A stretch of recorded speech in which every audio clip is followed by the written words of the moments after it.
Good morning, everybody. Welcome to A More Connected Region, the launch of the Houston-Galveston area's broadband planning tool. I want to welcome you to the workshop today. We're going to have a fantastic lineup of speakers that we'll get to in just a moment. I want to leave you with a few thoughts to maybe guide and underpin your conversation today. Broadband, high-speed internet, whatever term you want to use, the access to being able to communicate electronically has become more important than ever. A little over a year ago, the pandemic served as a catalyst for many of us in our personal lives and professional lives as well. It brought to light and into union needs and opportunities for shopping online, e-commerce, telemedicine, education, remote working. All those things became part of our daily lives much faster than we thought they might have just a little over a year ago. For those of us that have had the opportunity to work in natural disasters and crises, we know it's very common for trends to accelerate in a positive direction or a negative direction. And we saw that in our region. We saw an incredible acceleration in online shopping, home delivery, technology and transportation advancements, autonomously delivered groceries, even pizza in our region. And we've seen now changes in our office space and what we do at that time in the office. All that's going to depend on our access to technology and to bandwidth. And along with those needs and opportunities comes challenges, something that we're very aware of and want to make a positive impact on is closing that technology gap for our communities and households in various parts of our region, whether in our urban area, suburban area, or rural. Lots of folks are having a hard time, and that gap is becoming more pronounced, whether it's poor quality that they might have as far as the reception of their internet service, whether it's high prices that might not be affordable for some of our population, or limited or single providers, not a lot of options or access. All of those are challenges that we hope through some of our work that we're doing and launching today, we can make a positive difference in the future of our region. A lot of us tend to focus on infrastructure. It's tempting to focus on that tactile, touchable thing, the fiber, the cables, the towers and devices. But I would ask you to think that access is more than a line in the alley or the street, or even a plug in the wall, right? Access is finding a way for all communities to attract businesses that need high-speed internet. It's for seniors to have access to friends and families and healthcare remotely, and help avoid one of the biggest health challenges for our seniors out there today, and that's loneliness. So when we talk about being connected, it's not just the equipment and the technology, it's also the connection amongst us all as individuals and as a community.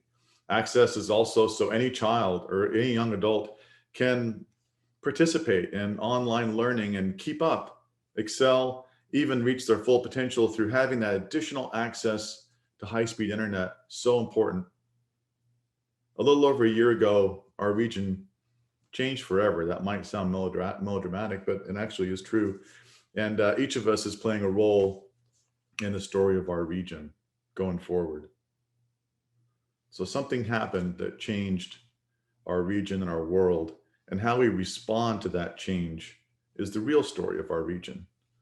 And so we have an opportunity today to begin that with our partners and talk about the launch of our new broadband planning tool. We have an incredible opportunity. I welcome you to be part of that, and I hope you have a fantastic workshop. Thank you again for being here. With that, I'll turn it back to you, Jillian.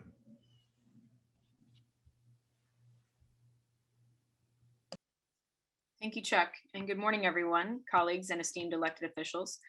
My name is Jillian Donato, and I'm a senior planner at H-GAC. My work focuses on economic development programs, and I'm here to present the agency's new broadband planning tool, and I will also be introducing our lineup of speakers thereafter. The Regional Broadband Planning Tool was born out of our agency's efforts to support and facilitate resources that will increase our region's connection to broadband or high-speed internet in order to close the digital divide across the urban to rural transect. Last year, we released our regional high-speed internet strategy document as an introductory guide to how communities can begin to understand the range of opportunities available to them as they approach this complex set of problems. Since the COVID-19 pandemic has fallen upon us, as Chuck mentioned, we've worked closely with many public and private, regional and federal partners to implement initiatives and integrate broadband investments into a broad range of economic development and recovery projects to move the needle on the ground. And it is through these consultations and engagements that our own efforts to track funding, policy, and best practices were developed into the tools that you will have a look at today. The site introduces and describes 16 direct broadband funding opportunities and developed 19 unique and interactive maps and data dashboards utilizing 54 unique individual geographic layers of regional data. We also provide dozens of recommendations and actions and the next right steps to move towards a solution, including collections of reference materials and contact information for key partners. The important thing to remember as we jump in is that the tools we have here are strategic in nature. They help make decisions about what to do next, to reach the right tactical and operational approach and finding the resources to execute that. It provides frameworks for setting goals and objectives, defining priorities, finding the right partners and stores of the most direct resources to solve the most pressing problems. As I'm sure many of you are aware, if you've been working in this space, public data sets have their own limitations. And while federal and state government officials are investing in improving access to and quality of broadband data tools, we can still use what we have to make our actions more informed, strategic, equitable, and efficient. So this morning, I'll run through a wireframe of the page for a few minutes and draw attention to some of the ideas and goals underlying the structure of the site and how to navigate a few of its key features. But then I'll hand it over to our lineup of experts to actually speak from their direct experience executing projects, using many of the ideas, funding sources, and recommended actions that we'll discuss within the site. I'll also note that within the site, there are additional supplementary tutorials and resources for engaging with the interactive tools and dashboards.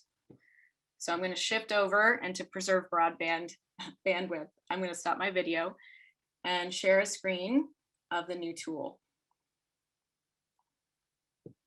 Now this site is located at H-GAC or h-gac.com/broadband. And when you land on the site, the first thing I'll call attention to is the structure of the site and the orientation of the resources that we land on.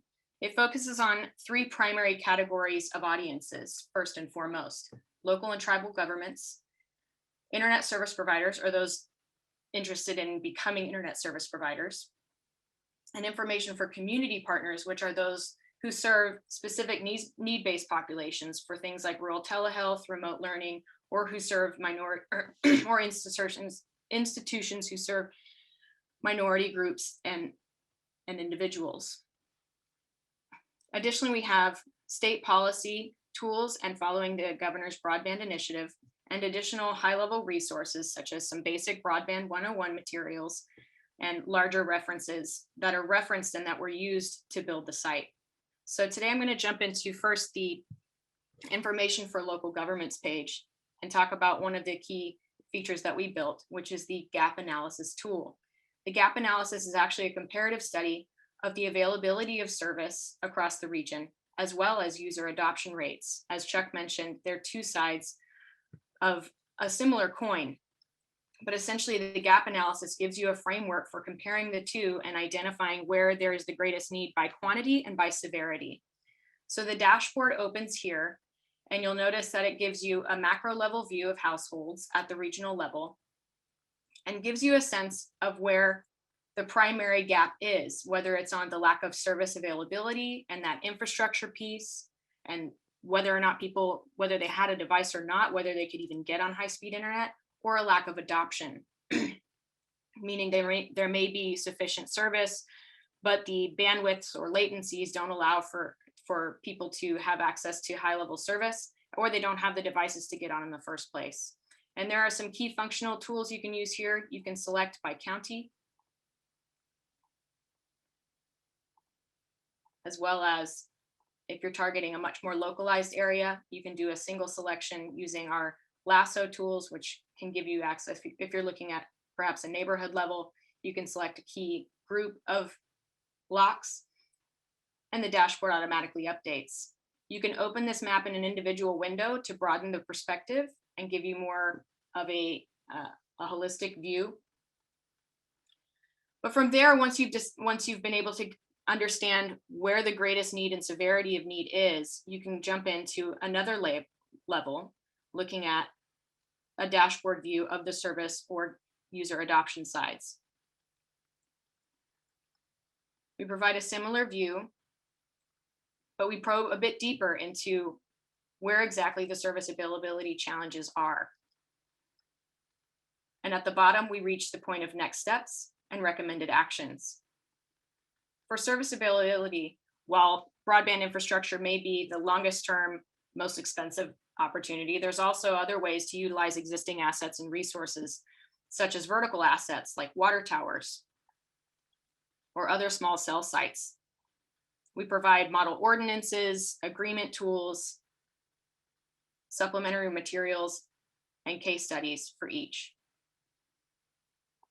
Under funding partnerships and opportunities, we call attention to many of the funding opportunities that will be mentioned by some of our speakers today, including the American Rescue Plan Act and all of the new funding sources within. And we also talk about ways to use your existing public infrastructure and previously awarded areas, such as the Rural Digital Opportunity funded areas from the recent national auctions and subsidy programs, as well as the winners of those programs and the contact information for how to find them and contact those groups. Again, you can use a larger screen view of each of these tools if you select the links below, and there are supplementary tutorials within the site. The last thing I'll focus on here is a key funding resource that we're attempting to amplify, not just among local governments, but among our rural electric co-ops and small rural service providers. Under funding opportunities, you'll find the USDA Reconnect program. Beyond providing the basic information of the typical sizes of grants and what you can anticipate from the program as far as funding, we zero in on our region's eligibility. We'll give it a minute. Because this program only awards additional grants toward areas that have not received previous federal awards, we provide a perspective of where previous federal awards have been made and where new areas can be funded. We also mapped out concentrations of evaluation criteria. This award attributes additional scoring on your application for the number of businesses, farms, individuals, healthcare centers, community facilities that you manage to provide service to in your application.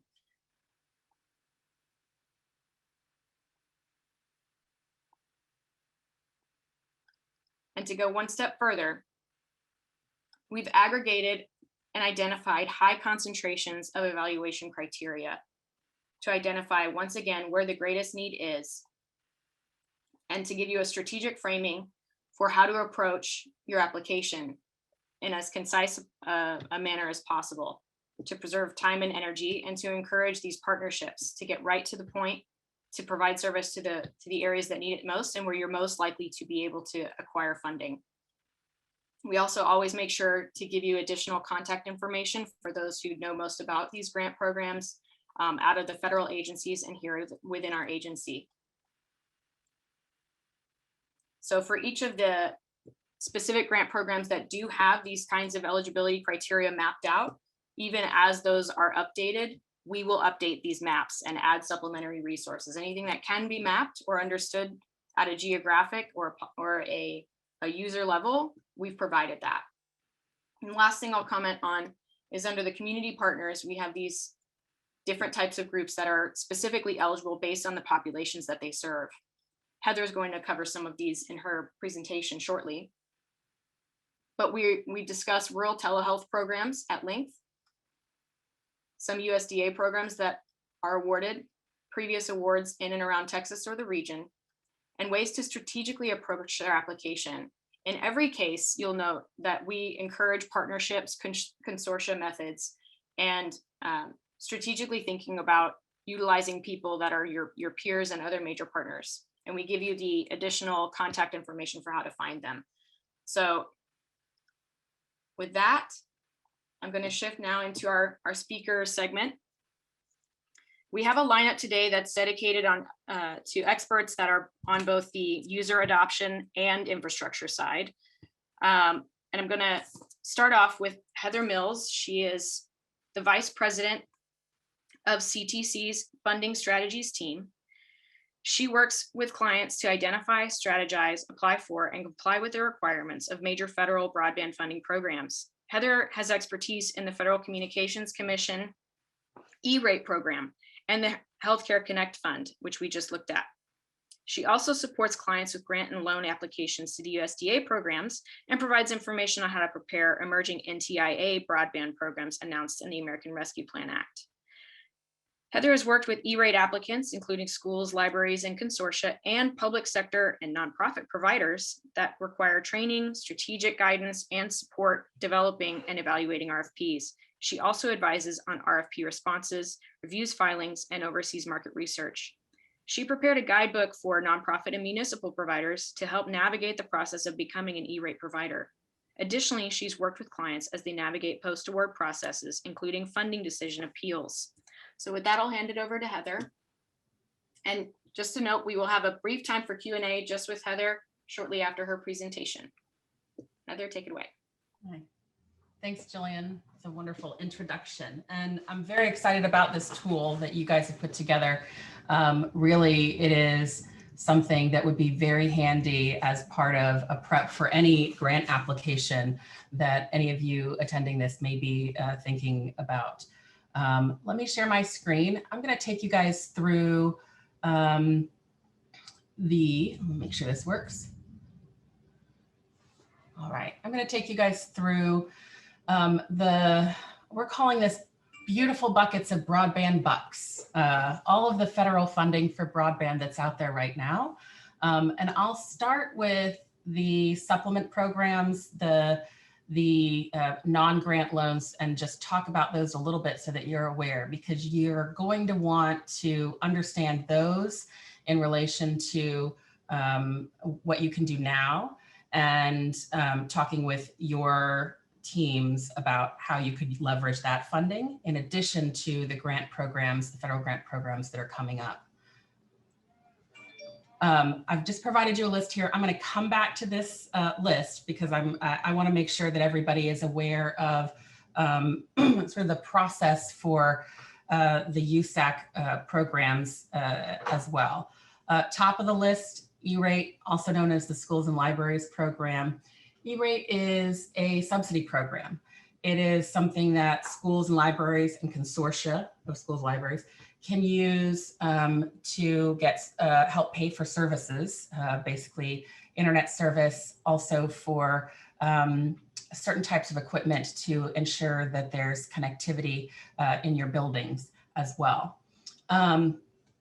The E-rate program is situated in under the Universal Service Administrative Company. We call that USAC. And I like to make sure everyone sees this. It's helpful to center and understand where these programs come from and how they operate in general. USAC is overseen by the Wireline Competition Bureau under the FCC. And things that you should really understand about this program is that it's really meant to help create a marketplace for schools and libraries to get great pricing for the services that they need to do the work that is so important to them. This is a program that runs on a cycle. The way that this works is you go through what is an annual process, and you have a competitive bidding period. You have an application for funding period, and then more paperwork, believe it or not, once things get started. But typically, the funding will start July 1st once you've been awarded, and it will go to June 30th for each year. And they really go through a transparent process here for your procurement. And just to give you a sense, and I don't want to scare anybody with this, this next slide, but this is what this looks like. And if you just look at the colors, you'll notice that there's only 4 pieces to it. But what they've done here is they've very nicely given you all of the pieces that you need for applying. And the reason I'm showing you this is because it's actually quite a straightforward process. It's just a matter of understanding how to go about doing it, and making sure that you've filed all of the appropriate forms, and have your account set up properly. This program is also the basic model for the Healthcare Connect Fund, which I didn't have on my earlier list, but the difference between E-Rate and Healthcare Connect is, for our purposes in talking here, really the level of subsidy that you can get. Instead of between 50 and 90%, which is the E-Rate program, you get a flat 65% discount on things. But this is the general process that takes. And the other important thing is, and why I showed that example to you of the process, is that the FCC's got a couple of emergency programs that have been instituted as part of the ARPA funding. The first one that matters as far as the E-Rate funds is the Emergency Connectivity Fund. They put about $7.2 billion into that. They've just finalized the rules on this program. I'm still reading them. And this is really, again, an emergency program. They've worked out what you can apply for and for what time period. So look for more guidance on that in the next couple of days. And in fact, I will put into the chat our blog site where CTC's team has really put up a good amount of analysis of the programs that are listed here, and we will in the future as well, of things coming down the pipe. The next program on the list is the Lifeline Program. This is another subsidy program, but it sort of flips things around a bit. It's for residential services. You have to be eligible, and you have to prove your eligibility to do so. And generally for internet and phone only, and you can only apply through certain pre-qualified providers. The emergency broadband benefit, which one of the other presenters will talk a little bit more about today, is another emergency measure, but it is built on the Lifeline program. And this will provide up to $50 a month for residential services. They don't know exactly how long this will last, and there is a application process that every customer must go through. And what's nice about both the Lifeline and the emergency broadband benefit programs is that the customer sees a credit on their bill. It is the job of the provider to go through the process of collecting that money from the FCC and USAC. The other ones I want to mention very briefly, the state and local fiscal recovery funds. This is money that was included in the ARPA Act, and that is probably already showing up in accounts from the Treasury. We've issued guidance on these programs, or analysis of guidance on the programs that came out, the guidance that came out from Treasury on Monday. And I would note that that guidance will be updated by Treasury. They had only 60 days to put together some pretty deep rule, I'm going to call them rules for you, on that program. And keep in mind that this is money that the states can use for COVID response, and very specifically, it can be used for water, sewer, and broadband infrastructure. So take a close look at those rules. Take a look at our blog. I'll put the link in the chat that has a good bit of analysis on what those rules mean. The other thing I want to mention is the Tribal Consistency Fund. If there are tribal organizations in the area, they are able to use the funds that are transferred under this particular program for basically anything that they see fit, as long as it's not for lobbying. That is the very quick rundown of the non-grant and loan funding. Under the federal grant and loan funding, I'm really excited about all of the things happening here. I'm going to start at the bottom and work my way up. The EDA is the Economic Development Administration. They are under the Department of Commerce, and they run a program called the Public Works and Economic Adjustment Assistance Program. This program can be used for broadband infrastructure. There are some strings attached, has to be an open app access network and cannot be owned by a private entity.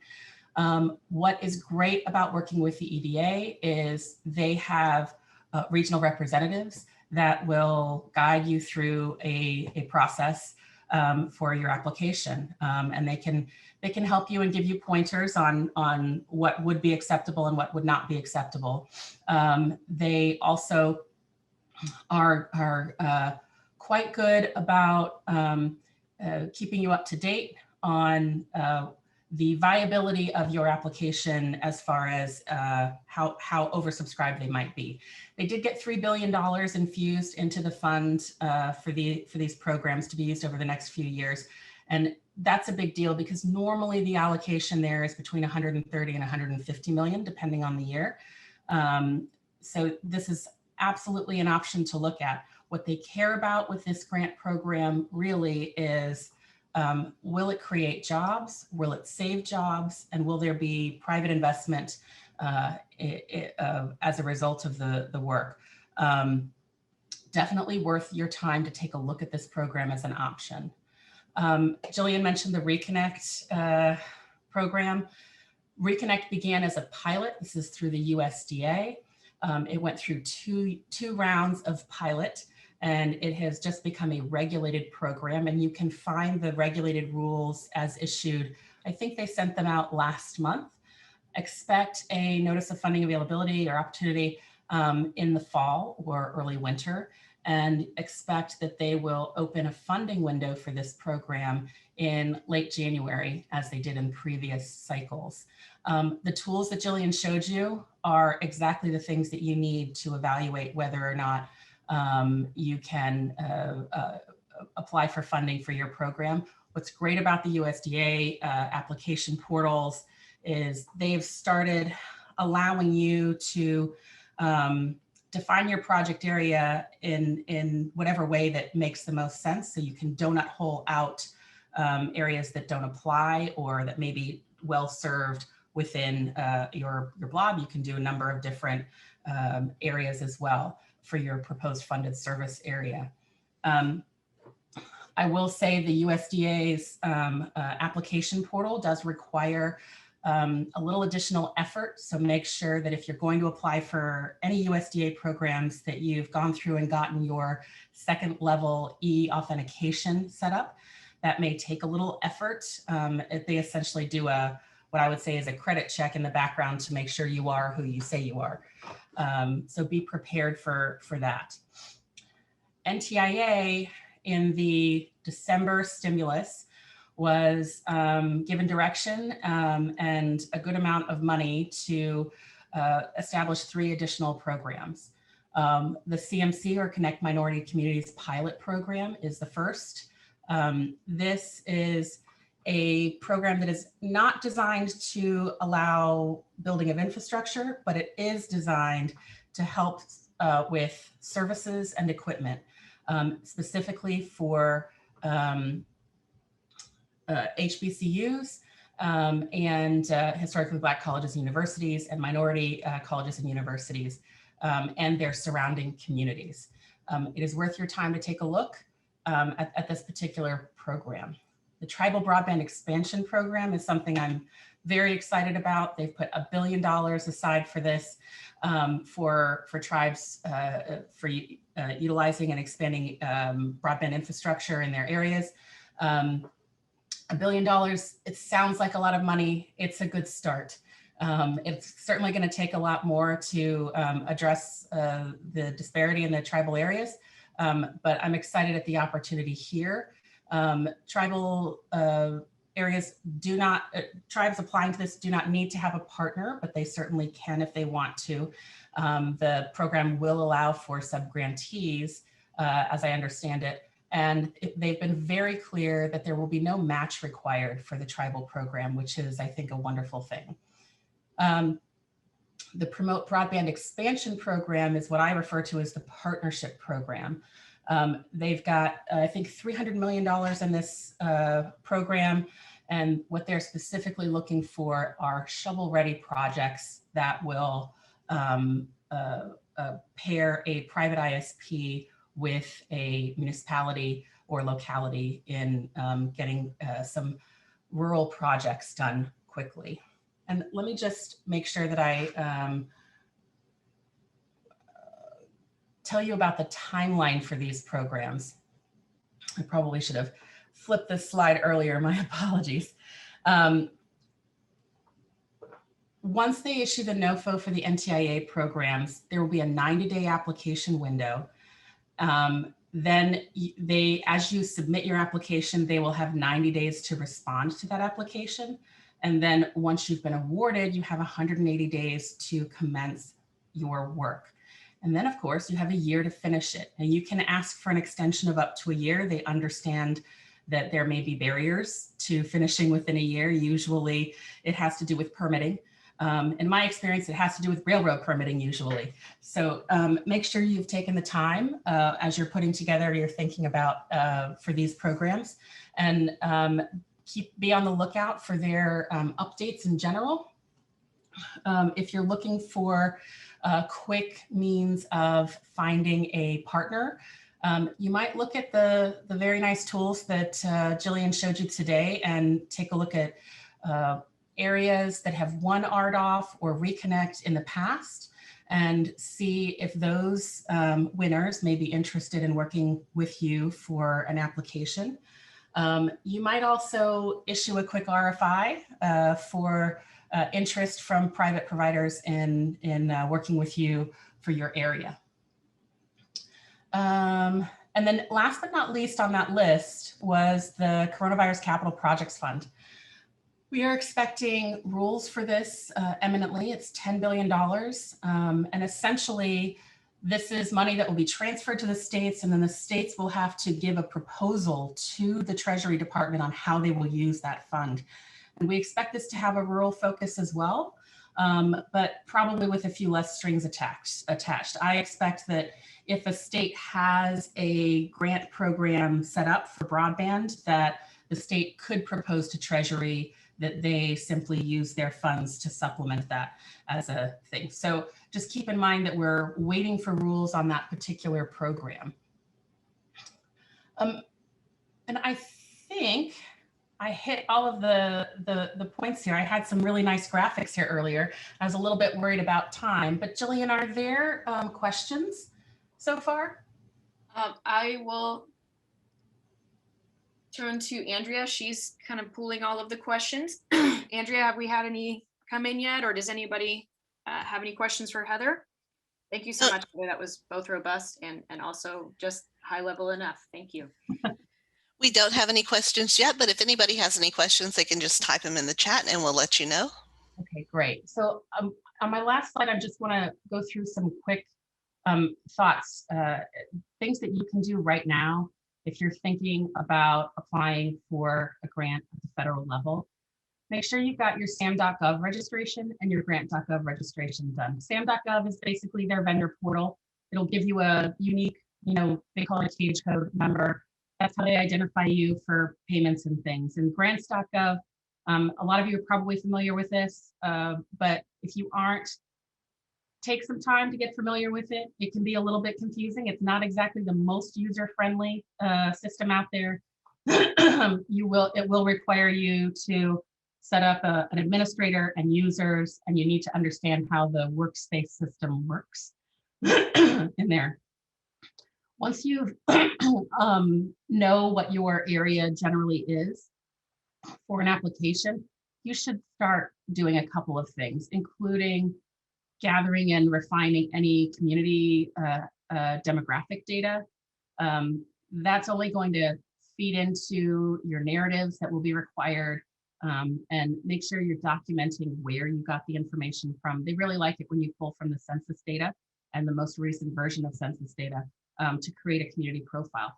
also take a look at the services that are offered in the surrounding area and in your area so that you can create a profile of not only what the services are for the speeds and things, but what they cost, because maybe what you're doing is offering something that creates a bit more of a competitive market. And that's important. Also, you need to start thinking about the supporting materials.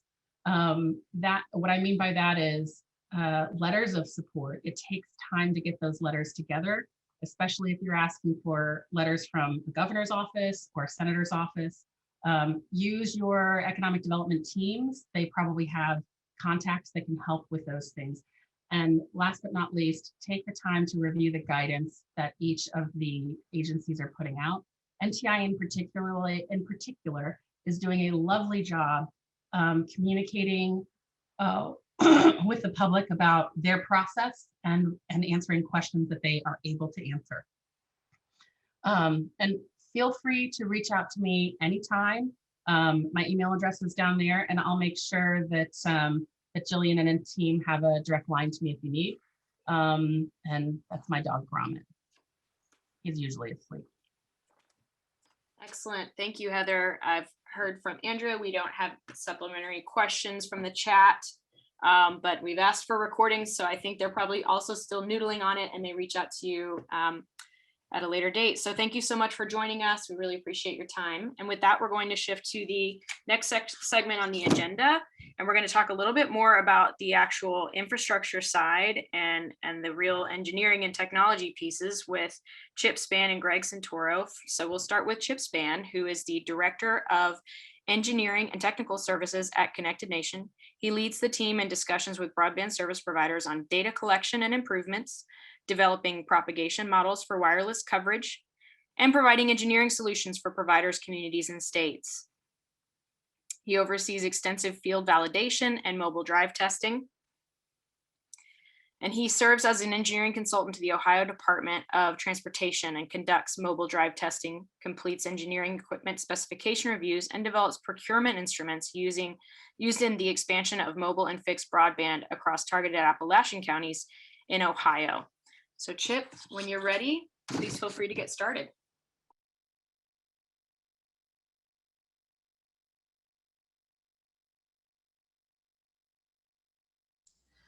Chip, you may be on mute.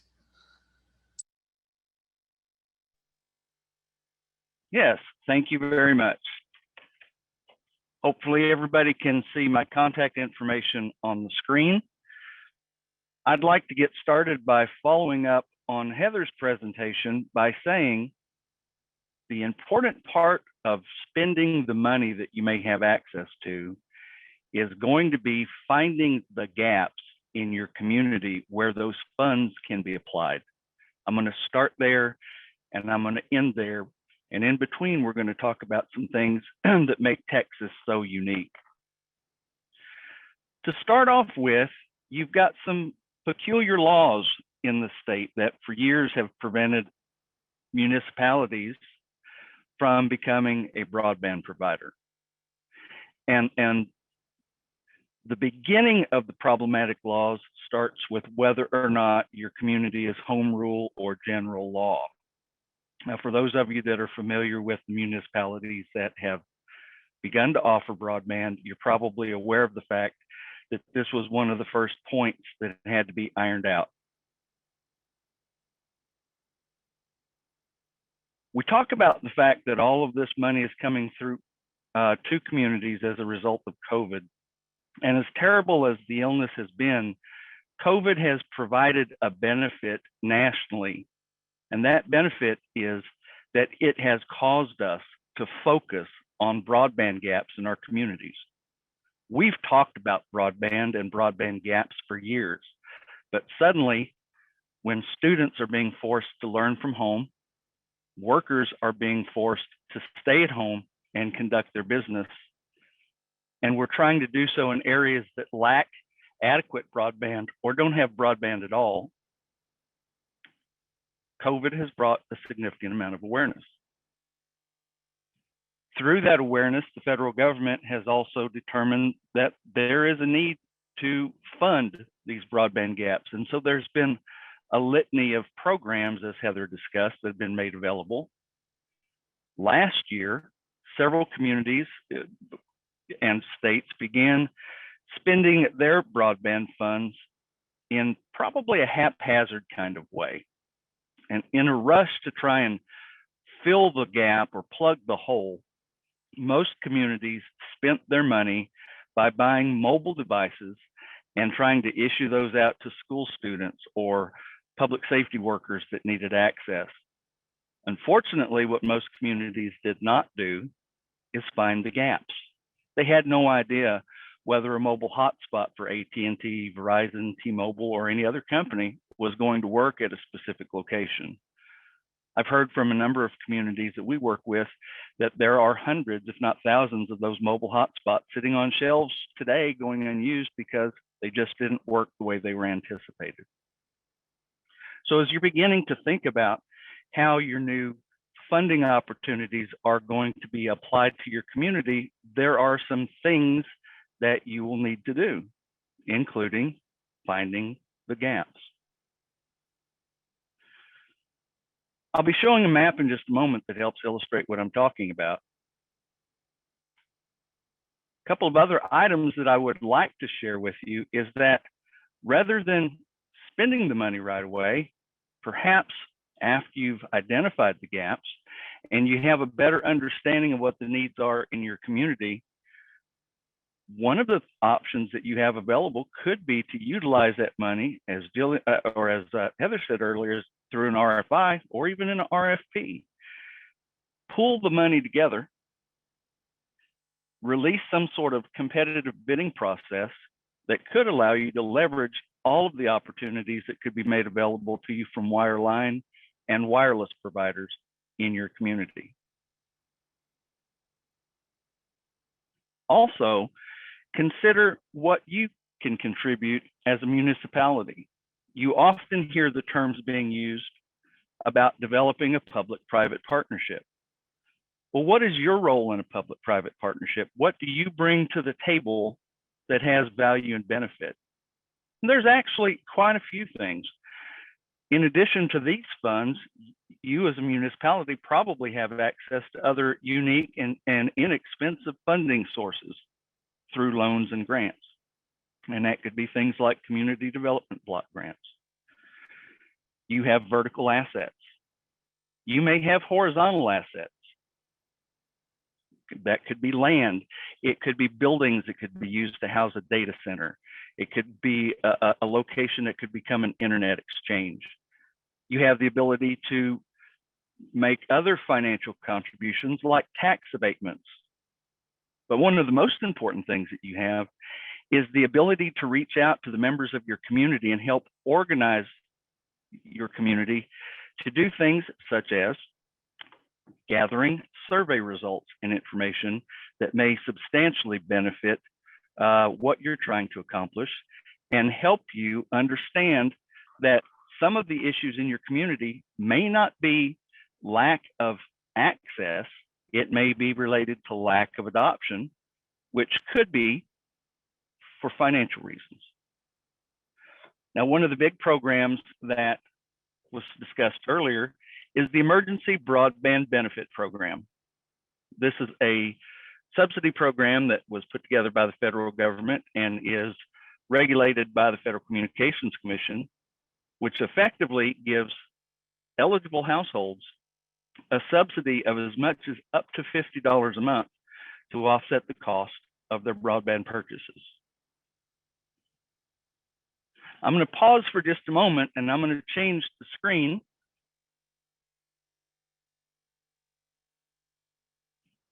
because I do want to start talking about what it takes to help find those gaps.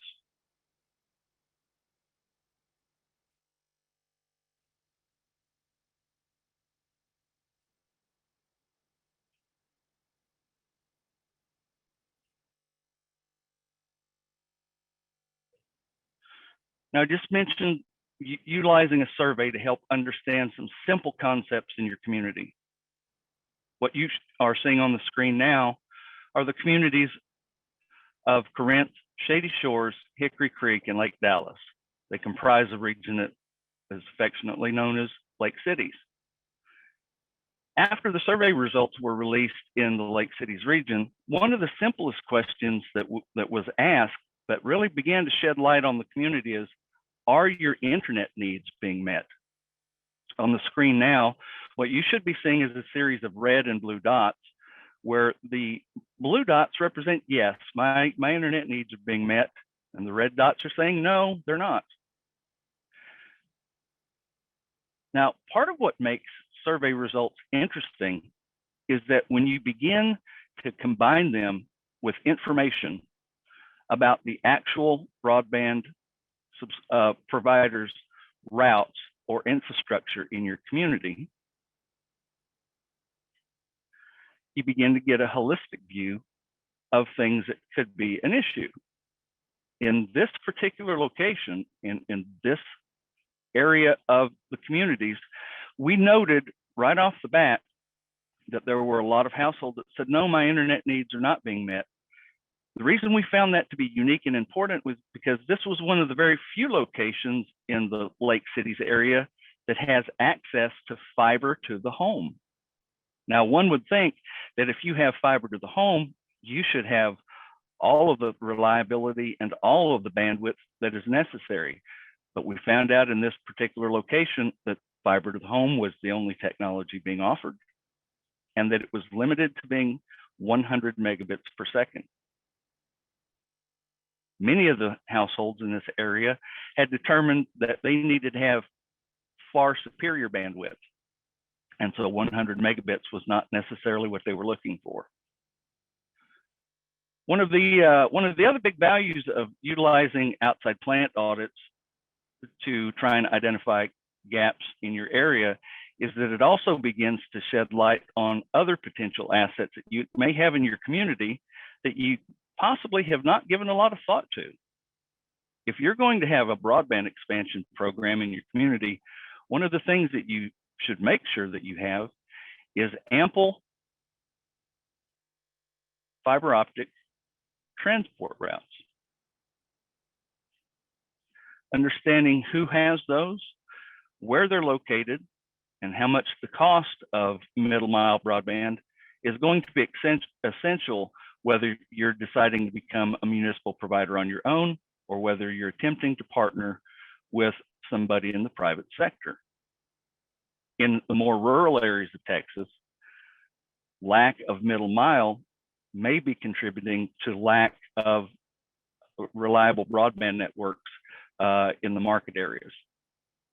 This is why in Texas, we're beginning to see more and more and more fixed wireless being offered throughout the rural areas because of the lack of or inability to economically install wireline routes across a specific rural area. I'm going to pause for just a moment and open the floor to see if there are any questions, and if not, I'll wrap up my comments momentarily.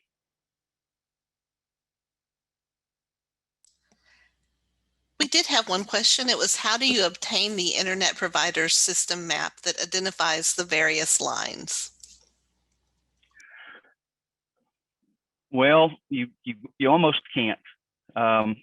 We've been doing broadband mapping for 20 years, and Texas is one of those states where we're currently doing broadband mapping. The data that we have released on our public maps comes to us directly from the broadband providers, but it's obtained through non-disclosure agreements.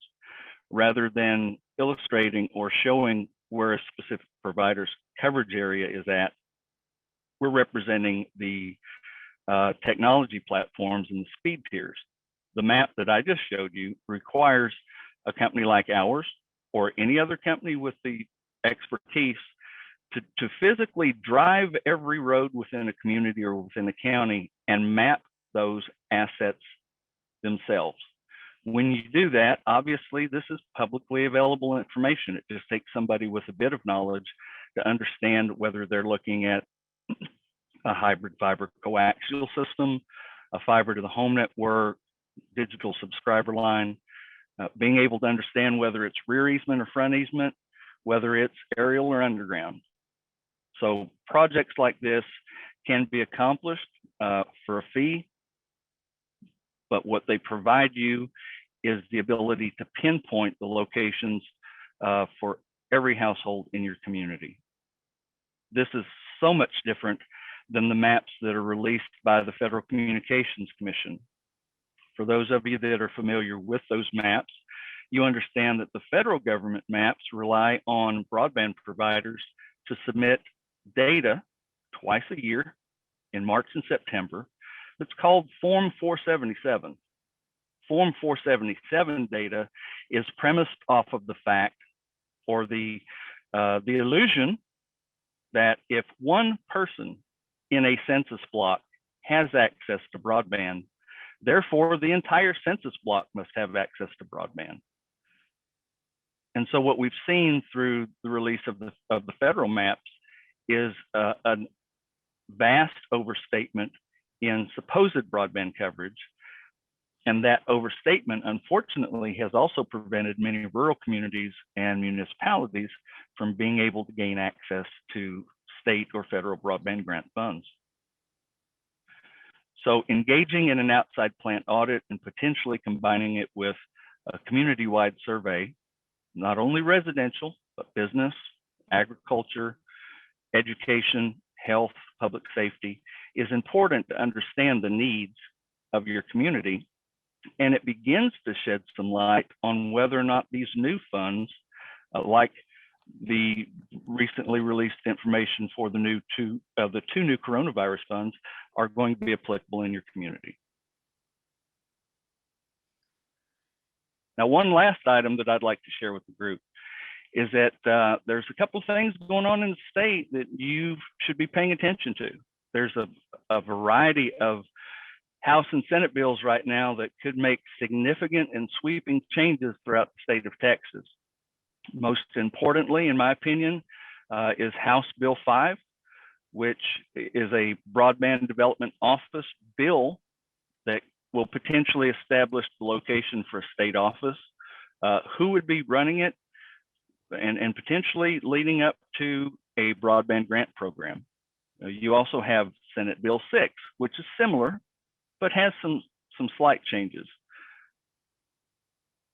So paying attention to and understanding what's going on from a legislative standpoint is helpful. And as a community, going back and reviewing your own telecommunications rules and regulations to ensure that you're not standing in your own way is an important way to begin making those advances for broadband improvements and expansion. Excellent. Hey, thank you, Chip.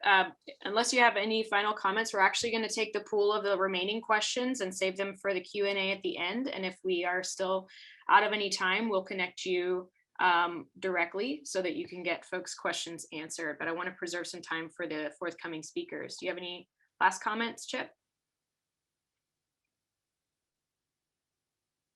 I think we're good there. Okay, so we'll shift into Greg Santoro, who's the Chief Marketing and Strategy Officer for National Rural Telecommunications Cooperative, where he's responsible for strategy, marketing, business development, and IT. He joined NRTC from NII Holdings, where he was responsible for corporate marketing and branding, product and device development, and strategic planning for a Latin American wireless company. Greg has spent his career in telecommunications and computer industries building and managing innovative new products and services, holding senior positions at Nextel, Sprint, and BellSouth.net.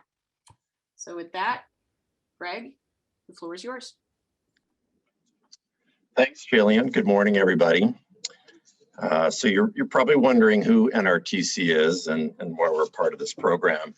So we are a technology cooperative, and we provide technology services to over 900 electric cooperatives and 500 plus rural telecommunication companies and cooperatives all over the country. And so we have done a lot of work with them to help them understand the cost and operating issues for building and managing a broadband network, and have built over 40 projects. So we have a pretty good perspective on what it takes to build a rural broadband network.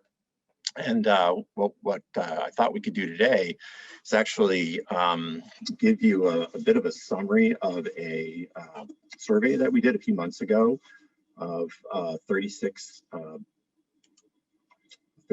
electric cooperatives all around the country, various sizes and various different states. All of them have been in the broadband business for at least a year, but probably closer to 4 or 5 years. And we did a survey on a whole range of topics. Again, we don't have the time to go through the whole thing, but what I'll do is post a link to it in the chat. But I'll give you a high-level summary of some of the interesting success stories, and then we can talk about case studies where cooperatives have been working with municipals and county locations to help bring broadband to those areas in concert with bringing broadband to their members, and a few tips about how the two groups could work together. So with that, again, a real high level, the good news about building broadband in rural areas is that the electric cooperatives have really stepped up to try to do that over the last, say, 6 or 7 years. And those who have done that have actually had some really good success. Pretty much almost 90% of them have actually achieved the take rates that they had in their business plans. And that metric is probably the single most important metric to help make delivering consumer broadband viable. And that's a great indicator that this can be done even in rural areas and done well.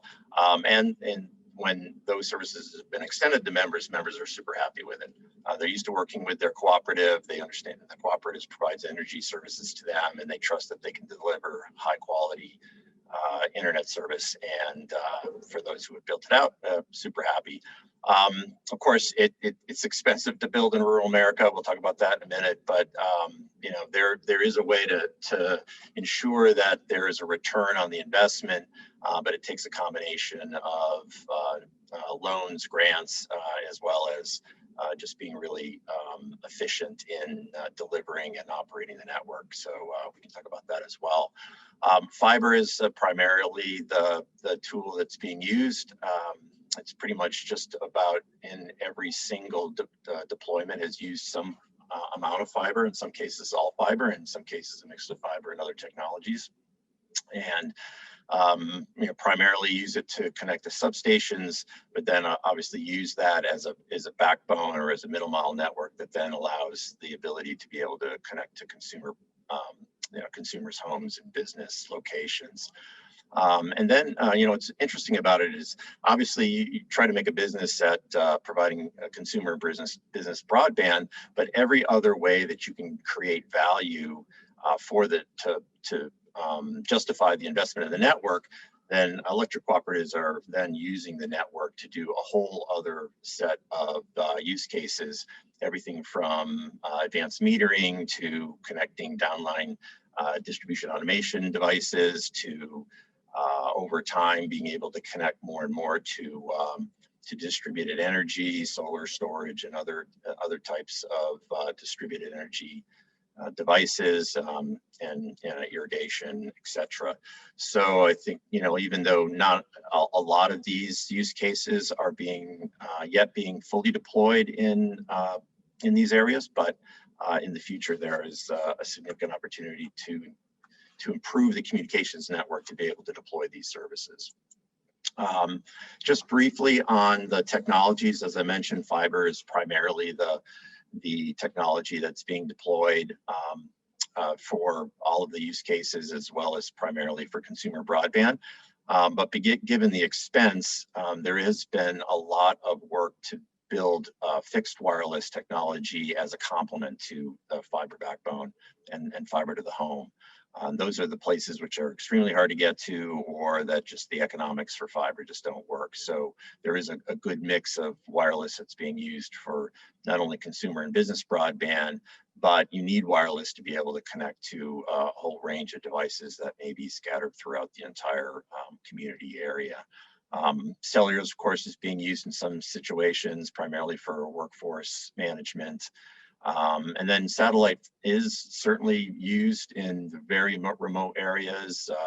We offer satellite through a partnership with Viasat, which is geosynchronous, which has its challenges, as you probably know, for latency and speeds today. And of course, everybody knows what's going on with Starlink and other low Earth orbit networks that are certainly trying to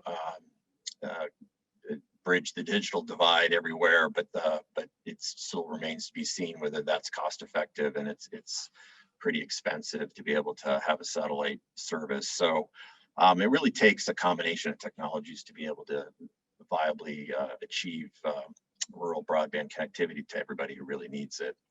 And again, I think because electric cooperatives are in a unique position, because not only do they want to meet their members' needs for broadband in certain situations, it really does help to have a more advanced network to support all these other use cases. So whether they're currently supporting those applications or whether they're considering them in the future, as you can see, there's just a ton of opportunity to use the network to achieve these results over time. So the value you get from being able to support these applications, along with the opportunity to be able to serve the members, is what really is driving electric cooperatives to build more and more networks throughout the country. I think the number I've heard, it's kind of hard to tell fully, but it's around 200 of the 900 or so electric cooperatives that are doing some form of broadband, either for internal purposes or for meeting their consumers' needs. Of course, it's pretty expensive. The survey has a lot of detail in it around metrics associated with the cost to actually build and operate the network. I just pulled a couple here. When you aerial mileage, 20,000 plus dollars per mile to string fiber, not including make ready, which for poles which may not be able to handle the weight of a fiber, have to be rebuilt. So there's a whole bunch of other costs even in addition to this. And then many municipals, as you probably know, are looking for underground. Underground is twice to 3 times as expensive to build.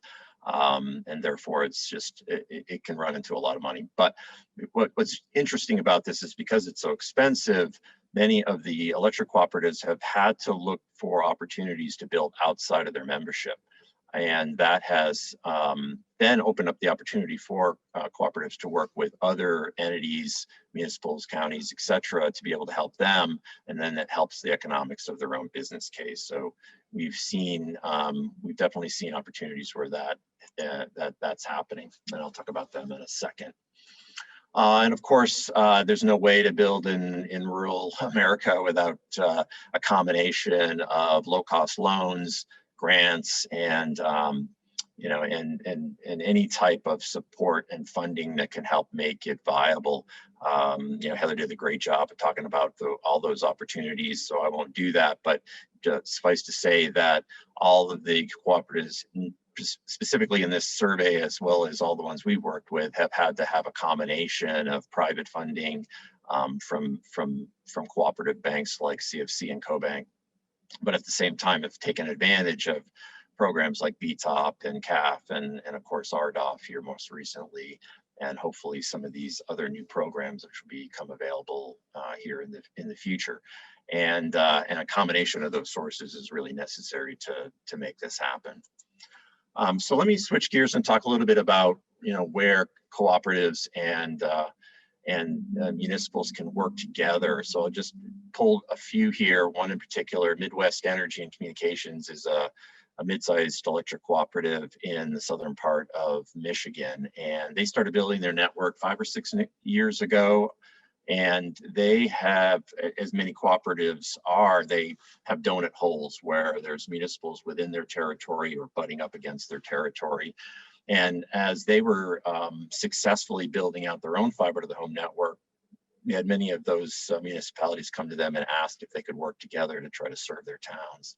In particular, the City of Niles, what was interesting about that is that there was a couple of industrial parks within the boundaries of the city, which just had just horrible internet.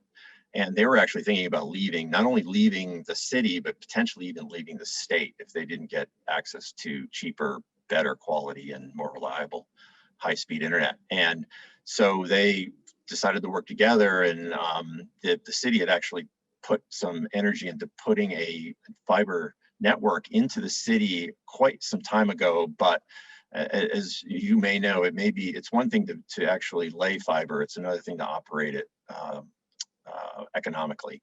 And so it's kind of lying there and not really being used. So they said, hey, give us access to that fiber, give us advantage to pole attachments and a few other things, and we'll build it for you. And they built out to the those parks. Obviously made those business customers extremely happy, and then that relationship has continued, and they build out to another park, and they're now starting to offer service to many of the citizens of the city. And that has extended to a great working relationship they have with Linden Township, and I think 4 or 5 additional towns and cities in their footprint, and has worked really well for them and for the town. And we're aware, for example, there's United Communications in Missouri. I think they've actually built out to 25 municipals in their area. And frankly, it's not just consumer and business broadband, because they have the combination of doing both fiber and wireless. There's even the opportunity that some of the cooperatives are looking at is to provide wireless connectivity to some of the sort of what we call smart city devices and applications within the actual towns themselves. So whether it be street light, automated street lighting, or intelligent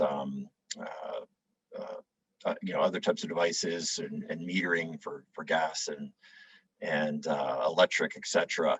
Having an advanced wireless network that connect to those devices has also gives another opportunity for partnership.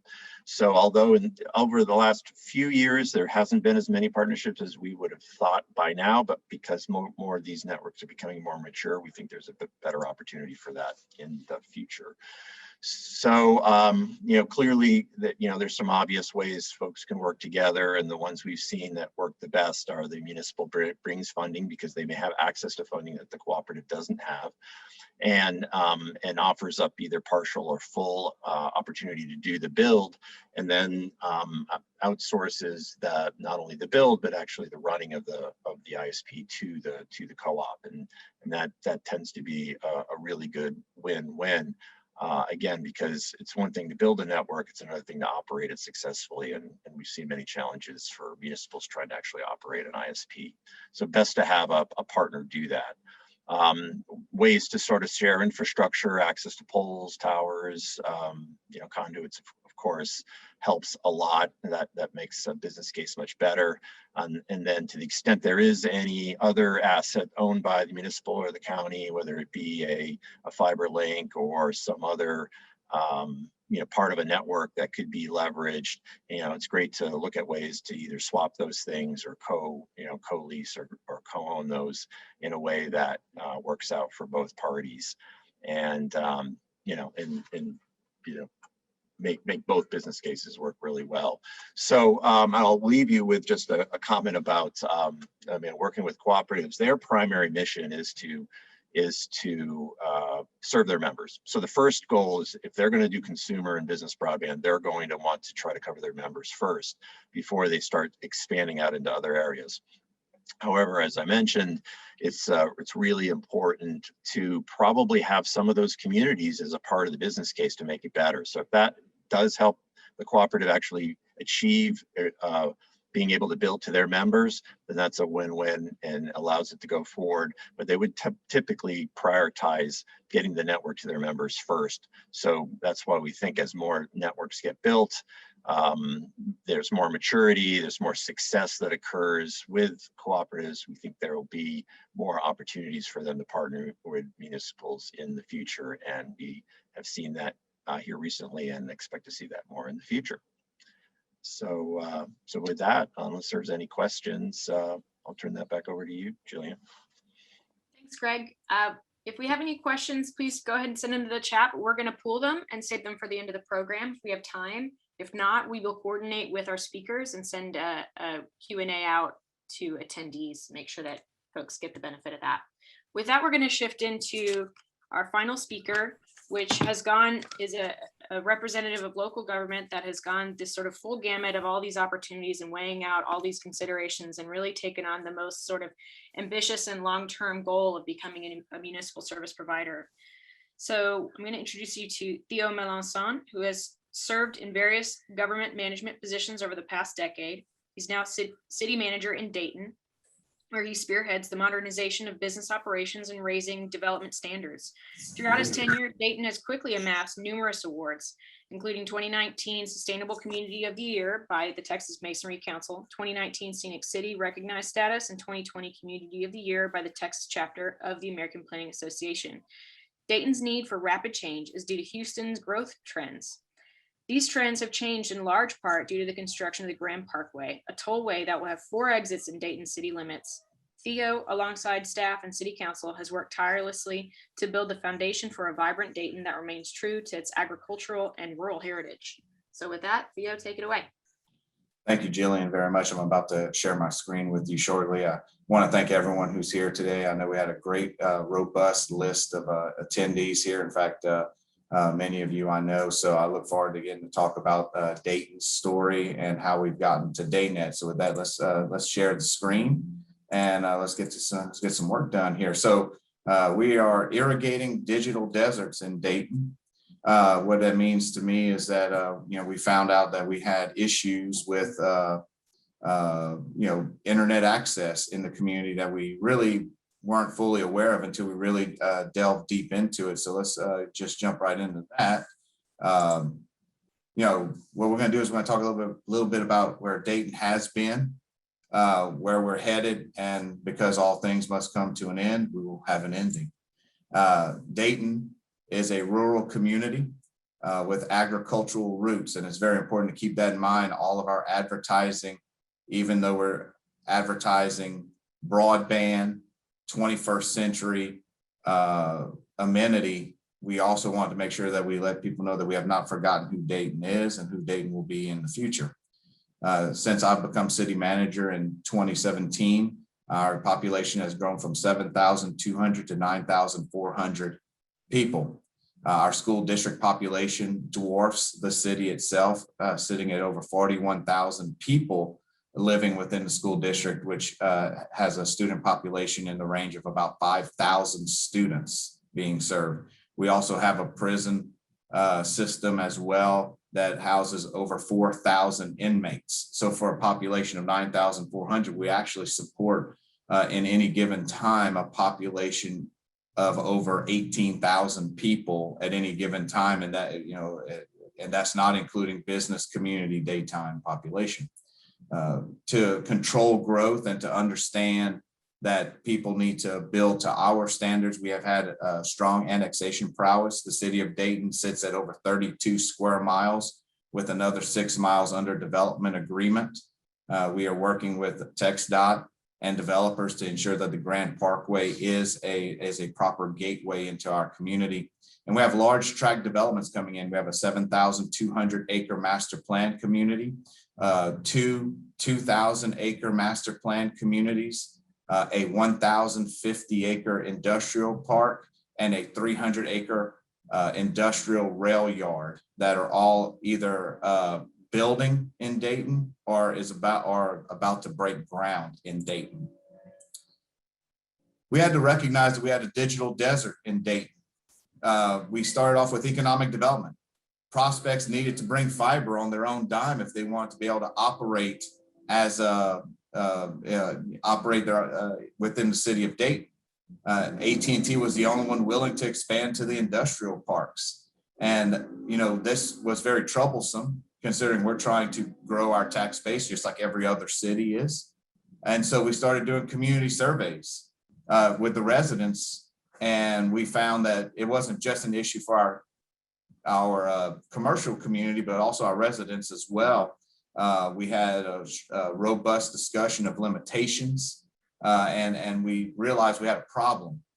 So we started having a dialogue with AT&T where they were very adamant that they will never build fiber where DSL currently exists, which was an unacceptable point of view as far as I'm concerned. DSL is not. I don't care what the definition is. I don't care what the federal regs say. I don't care what anyone says. If you're trying to stream on one television, Netflix, and you buffer on it, that is not high-speed internet. And Comcast wouldn't even answer.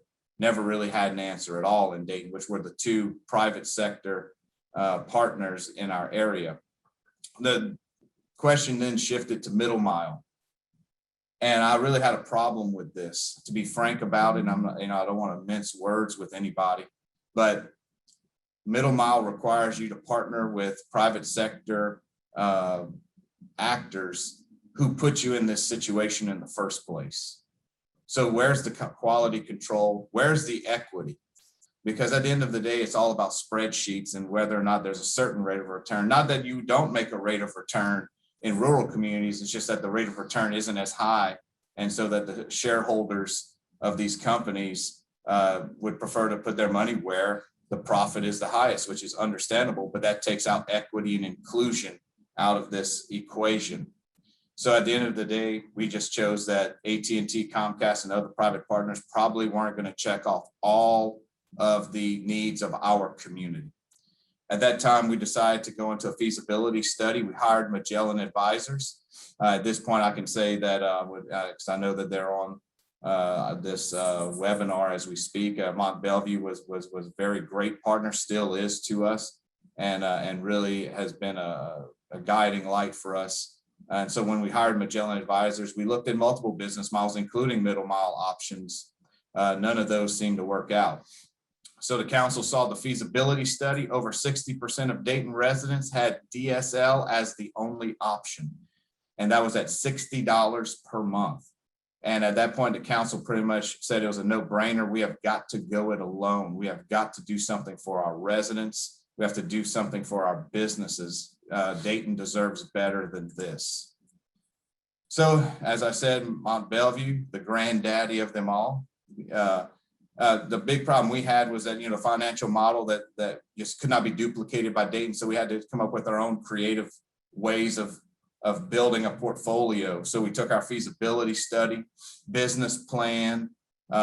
We took our bond rating that our finance department had worked so hard to build. And we were able to take it to a bond market. And in the midst of the bond market collapse of 2020, if you remember March of 2020, when the pandemic really kicked off, the bond markets had collapsed. We were able to get a 20-year note at 2.56% interest based on the fact that we had already done the homework through 2018 and 2019 to show the feasibility of moving forward. So economic development issue rolls into a community polling and engagement of our incumbents in the community. We did a feasibility study. We created the business model, which then led to creating a full portfolio. And then we had a bond issuance to start construction. So where are we going? To understand Dayton, you must understand our SHINE principles. And what are those principles? The reason why we chose to go our own route is because public service is a badge of honor, that it is a privilege to serve and it humbles us, that we are going to be transparent and open, that we're going to be held to a higher standard, and that we are going to provide efficient and effective work. And any partner we're going to have in our middle mile project would have to meet all 5 of these standards. And at the end of the day, the only way we could ensure the best quality control, that we were actually serving the public the way we felt they needed to be, and to be transparent and open with the public about what they were getting. Because that's one of the big problems is that just because something is advertised as 1 gig or 25 megs so they can get their federal funding, but at the end of the day, when you do the speed test and you're getting 9 megs, I don't feel like that's very transparent or open with the public. And so at the end of the day, we went our own route, and we are going to be our own retail provider. And the reason why is because we're in a worldwide competition. We all like to talk about having a living wage job. We all want to have a robust tax base. But you know who else wants that? Everybody.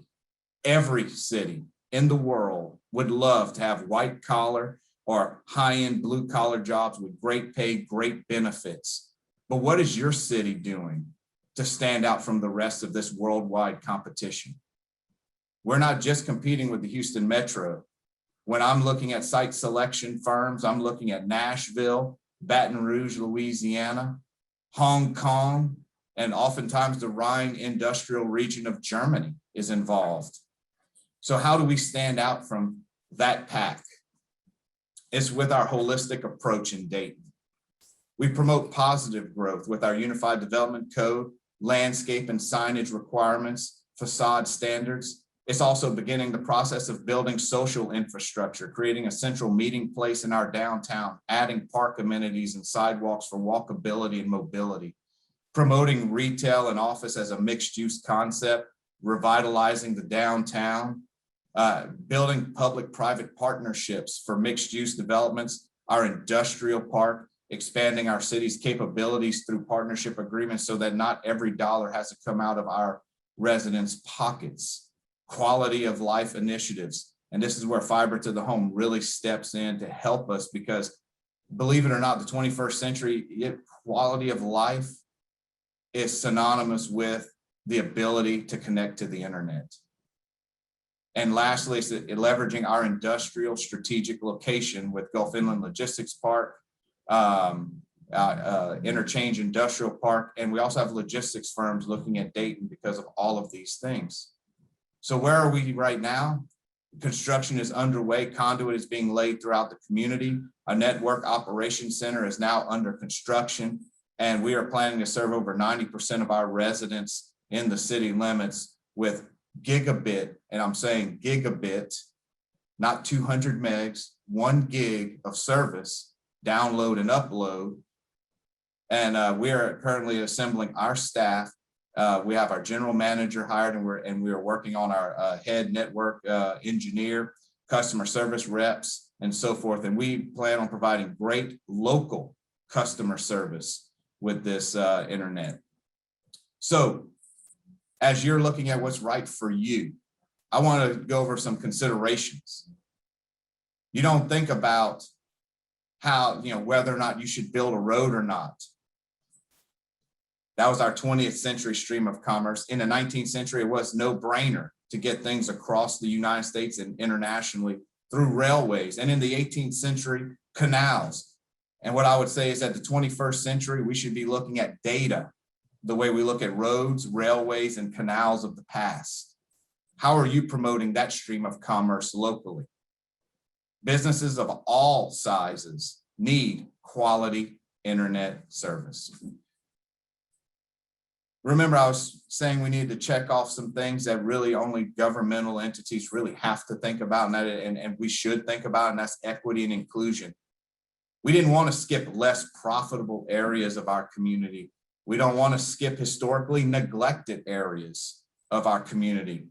We do have an expectation of expanding throughout the area around Dayton as well to ensure that we have rural broadband, and truth be told is that this is going to be part of a smart city initiative to expand social services throughout the city. We believe that we can provide better service to our traditional services, but also to expand into new areas in the future.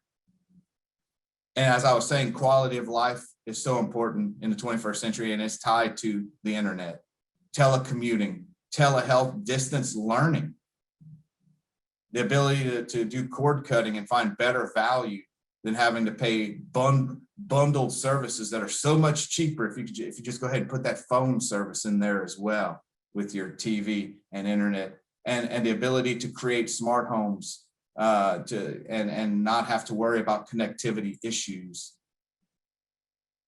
Building partnerships with your home developers and subdivision developers to create smart home ready